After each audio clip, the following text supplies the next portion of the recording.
It's rut week here in Minnesota, 9 days before gun season. Can I get it done before then?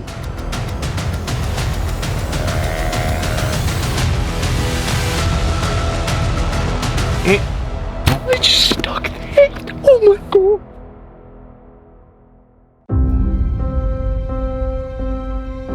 The season of 23, we picked up a piece of property, the Almanine guys and I, and we didn't know nothing about this piece of property, so we just threw out a bunch of cameras, kind of let them sit, bake, see what's on the property. A lot of us were already on bigger deer, so we were trying to pursue that avenue, and we were just waiting for a rut. A few bucks started to pop up on the cameras. Pretty decent looking bucks. Not the shooters that we were looking for, but definitely deer we were looking to keep tabs on, monitor through the season. And like I said, we're just waiting for rut to really kick in, and you just never know what's gonna pop up. So this property as a whole, it's one giant ridge. It's all south access, south facing with a few benches here and there. There's egg wrapping around the base of this ridge. There's a little bit of a north side on it, but elevation's really steep to get up and over. Towards the west side of the property, there's two ridges that meet together and make a pocket with a dry creek bed flowing down it. With a lot of the steep terrain makes it actually pretty difficult to hunt this particular piece of property because winds can be blowing from any which way, just because you have a north wind, it could be banking off that hillside and coming, out of the west or out of the east. It's just really hard. The only way you gotta know is you just gotta get in there and just hunt.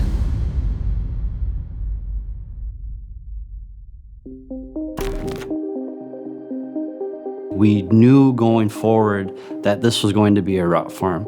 Later in the year, closer to that November time frame when bucks are starting to actively chase, seeking does, cruising, you just don't know what's going to pop up on this property.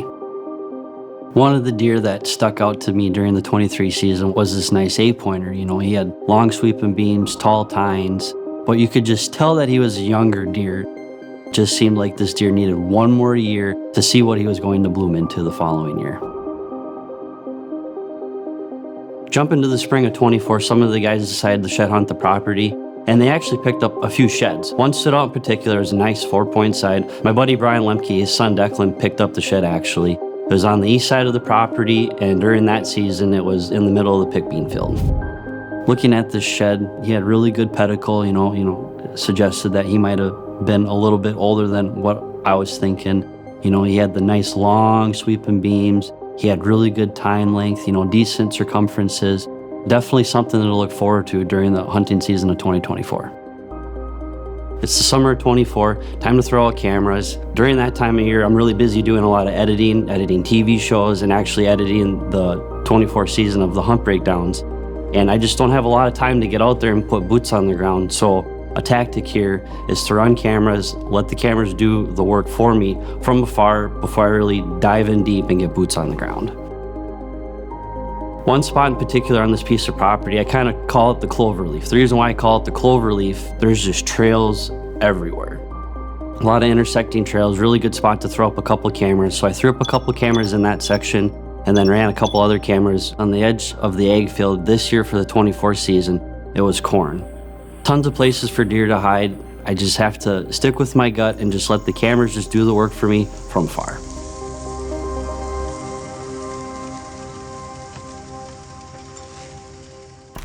I'm excited to introduce a brand new Deer Society video series called The Art of Deer Hunting. Now within this series, we have categories such as the art of calling, the art of food plots, the art of scent control.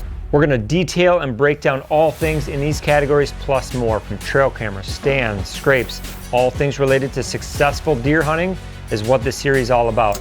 This series is a culmination of all the information we've received internally from some of the best deer hunters across the country and the methods they've used to successfully harvest mature whitetails year after year. This is called The Art of Deer Hunting on the Deer Society YouTube channel. August 12th was a pretty special day, as a really good potential shooter popped up on camera. I requested the video, and wouldn't you know, I couldn't believe my eyes. It was that big 4x4 from the year prior. Not much change from this deer from the year prior. Threw on a little bit more mass, long sweeping beams, taller tines, just looked like a really good solid 8-pointer. As the month of August continued on, a few other bucks decided to show up, a couple other possible shooters, just another good crop of bucks to potentially pursue during the 24 season.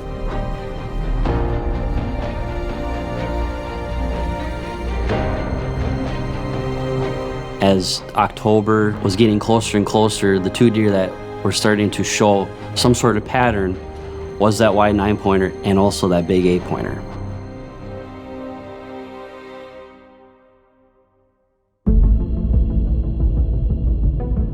It seemed like a lot of these bucks were going from the eggs field to the top of the ridge due north. So October 1st looked like the first window of opportunity to possibly get in there with the stand. One of two things is going to happen. A, I'm going to learn what the thermals in the wind are doing on north wind in there. And then the caveat would be I'd have an opportunity at one of these two bucks. But the one that I was pursuing was that big 4x4. He would come up from the egg, he'd middle around towards the back of this clover leaf, and then he'd start to work his way to the northeast. There's either a bench or something that he was making his bed on, so then he can observe everything coming up from the bottom. An issue that I was going to run in with hunting this spot in the morning is a lot of deer are in there really early in the morning, so I'd have to get in there super early. I would either come in through the bottom. Problem coming in through the bottom is a lot of the deer are milling around at the mouth of this cloverleaf spot. And then there's also logging roads that weave throughout the property. I can come in high and swing these deer. Problem is, I don't know what the thermals are going to be doing necessarily, but could also be another quiet option of slipping in there. It's first big cold front. It's going to go from like 70, 80 degrees down to like 40 in the morning, and it seems like every north wind, this big 4x4 just keeps walking by. So gotta go on there, hang a Novik set, see if we can get eyes on them at least, maybe get lucky, get a shot, be tagged out. 1st of October would be sweet, but again, taking precaution, phasing.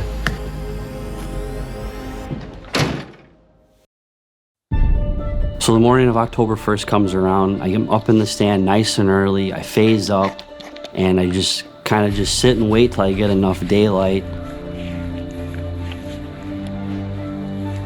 I take my wind floaters, I'm throwing my wind floaters out, and once you know, thermals are just sucking straight down into the creek right behind me. Setup is absolutely perfect. Thermals really worked out in my favor here because they were pulling everything straight down, and where my stand placement was, I was set up on the edge of the creek, banking on those thermals to pull straight down into that dry creek bed containing all of my scent. So I continued sitting the rest of the morning, wasn't successful at seeing any of these two shooter bucks, but I did learn something. I did understand what the wind and the thermals are doing on a northerly wind. I can hunt this in the morning. This cold front moved through, so now it's just another waiting game. Just let the cameras do the work for you. In doing so, one day the 8-pointer come walking in, and we noticed he had a giant growth.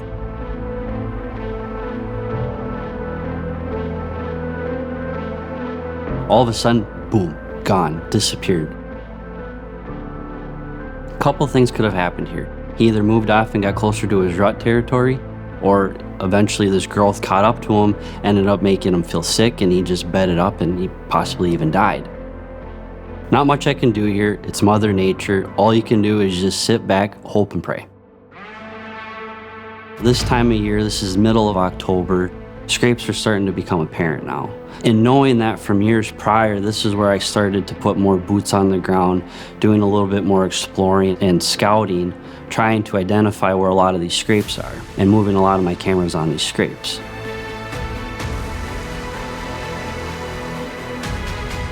One tactic that I did pick up was to identify some larger community type scrapes and just kind of open them up a little bit more and pour some water in there and actually use a garden weasel to really work the dirt to make the dirt nice and soft, so then the deer can just step in there and lay their scents and communicate with other deer. So now I'm full tilt, trying to cover as much ground as possible, trying to find other scrapes, possible travel corridors.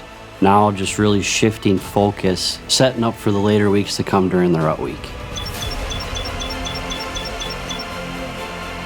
In doing so, one particular spot I sought out was where logging trails kind of split off and made an easy travel route for a lot of these deer while scent checking as they do their travels. And wouldn't you know, all of a sudden, boom, the big 4x4 showed up. So now I've relocated this deer. Seems like he's still doing well. Has the growth still, doesn't seem to be bothering him. You can tell that he's nose to the ground, looking for does. Pre-rut's going on right now. He's starting to chase hard. A few other cameras I have on the east side set up on scrapes on the edge. And I just started zoning in more to the east side, leaving the temptation from the cloverleaf because yes, there is still a few other good bucks showing up.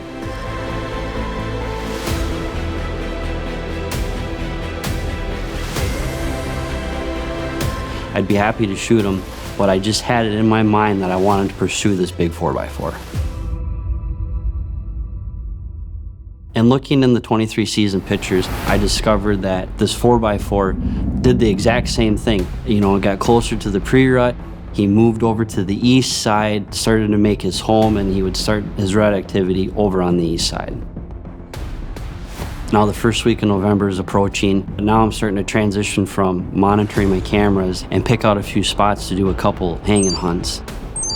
November 3rd came around. It was a rainy day, a good time to get out, throw up a stand where I first picked him up, banking on the rain to come in, wash all the scent away, basically hitting the reset button. All my tree clippings that I clipped, I brought back up here and put it up here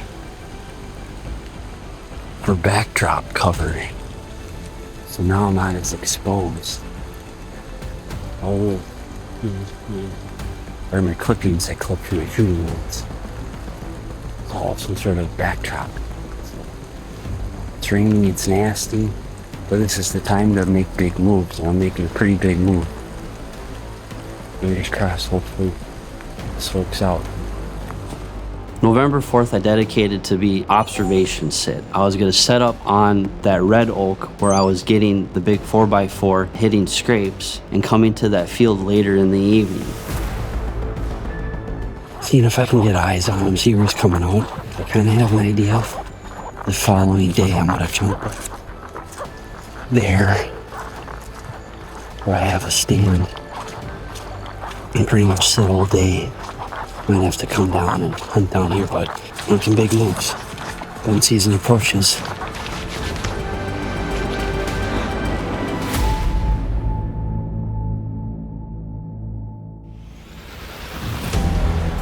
Sitting that night, I saw all of his buddies and a few does coming out. The only one that wasn't there was the big 4x4. So I knew I needed to get farther back in the timber and set up a stand there. A lot of deer were still on that field, and I just felt like I couldn't slip in without doing any kind of harm. So the plan now was to hunt up top, hunt as late as I could into the morning, and then get out during the middle of the day and get in there, scout my way in, and find a spot to set up.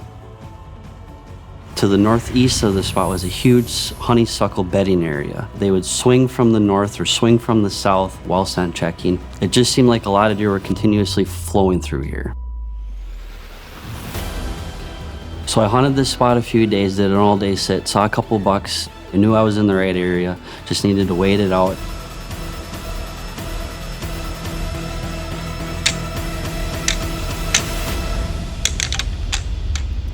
The morning of November 7th, I checked my reveals and I discovered that the big 4x4 was on a dead march heading straight north. I looked at the weather and it looked like there was going to be a major wind shift. So my plan was to get up in there and just wait for that wind switch to come in. With this wind switch, what I was thinking this big 4x4 was going to do, he was going to come out of the north, head to the south, swing that honeysuckle bedding area, and then go back into the honeysuckle bedding area from the south.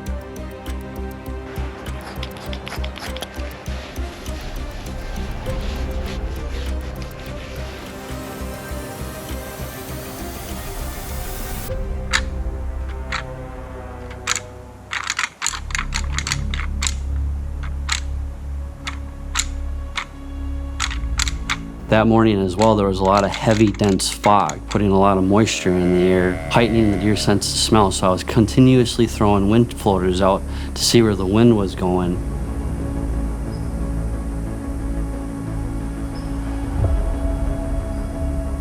The wind switched sooner than expected, blowing right towards that bedding area.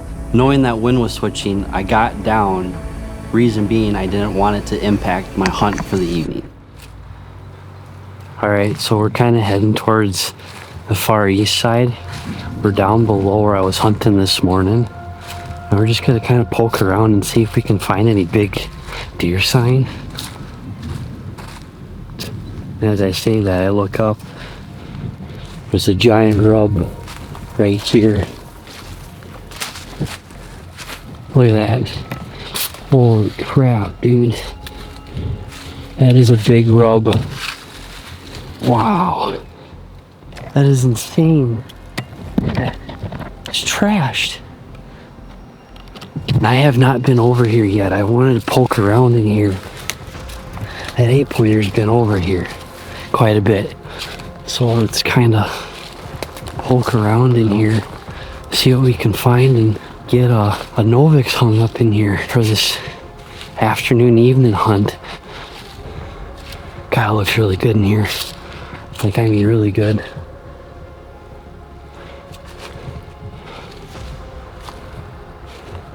God, they could be cruising all of this. On the Onyx, it looks good. If you're hunting a big deer, you gotta find the big deer sign. And that was definitely a big deer sign. Oh, look, here's another older rub. Oh, it's pretty fresh. Look at that. It's good. There's another rub down over there. Right down here. That's a good rub. Two, there's a rub behind that rub. Look at that. Look at this. This is insane. Oh my God, there's a little start of a rub right over there. Look at this. Yeah, I'd say we're in the right area here for sure. We just gotta find a good tree to get up in. Thermals are kind of rising right now still. We gotta hurry up and get up in a tree. I knew I was in the right spot, and knowing that my thermals were gonna kick in towards the latter part of the day, everything was gonna pull straight down. The deer trails were all in front of me. I could shoot pretty much everywhere around me before they got to the field, so I was feeling pretty solid about this setup. Now it's like 1, 2 o'clock, and now it's just a waiting game. Anything coming out of this honeysuckle bedding area behind me here should be fine. It's perfect because then they're gonna cross them. And they should be able to kill them. They should be fine before anything happens. And my thermals are gonna be pulling down here soon.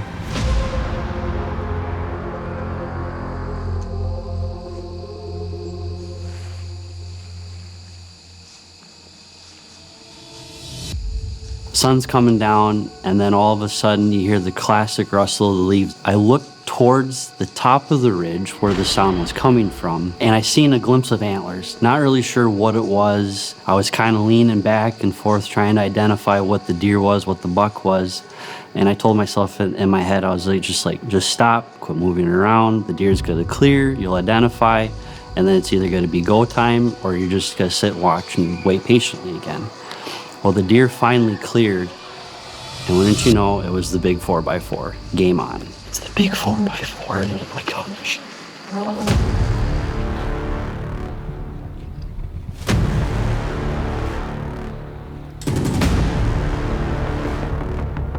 So I just identified that it's the big 4x4. It's go time. I'm getting all my cameras rolling, and where he's heading, he's on a dead march heading straight north. And I'm thinking in the back of my mind, he's gonna walk out of my life. I'm not gonna get a crack at him. I just have too much stuff in the way. He's out about 35, 40 yards. I cannot find a hole to slip an arrow in. So I grab my extinguisher and I start to blow a light doe and estrus bleat.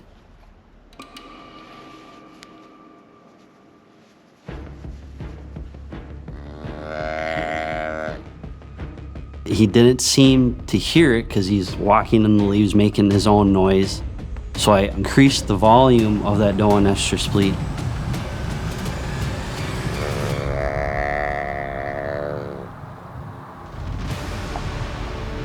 And all of a sudden he picks his head up and he turns to the southeast, and he's on a dead march coming on a trail right past me, heading towards where I have a scrape set up right behind me.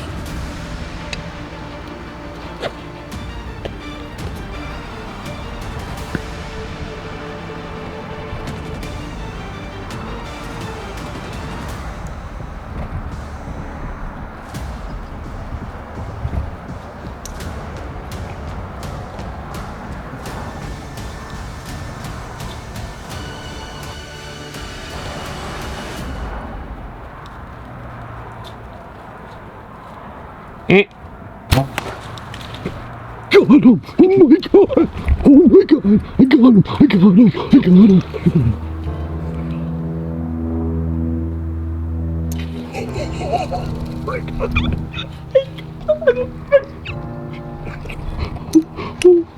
Oh my god! Oh my god!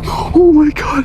I just stuck him! I just stuck the 8! I just stuck the 8! Oh my god! Oh my god!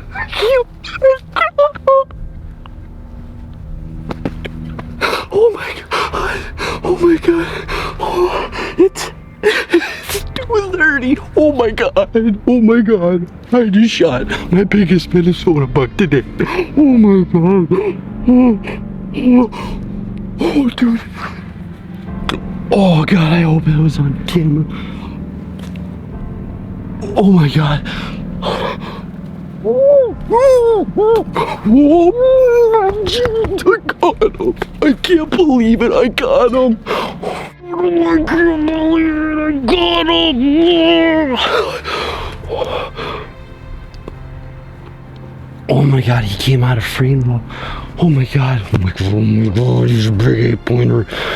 Oh my god! Oh, I smoked him! I freaking smoked him!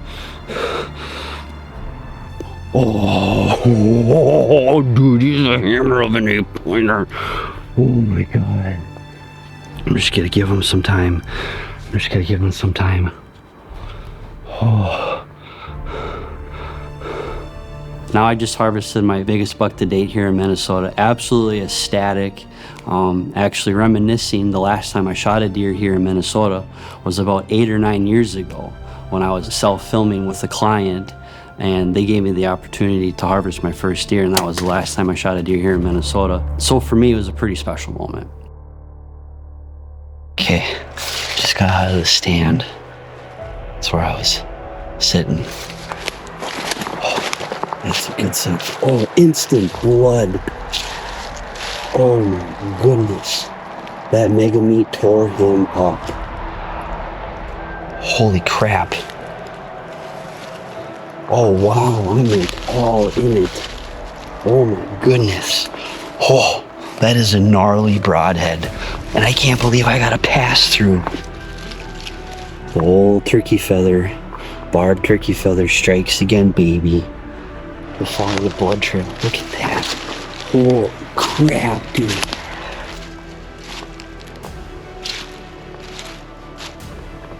Oh my god.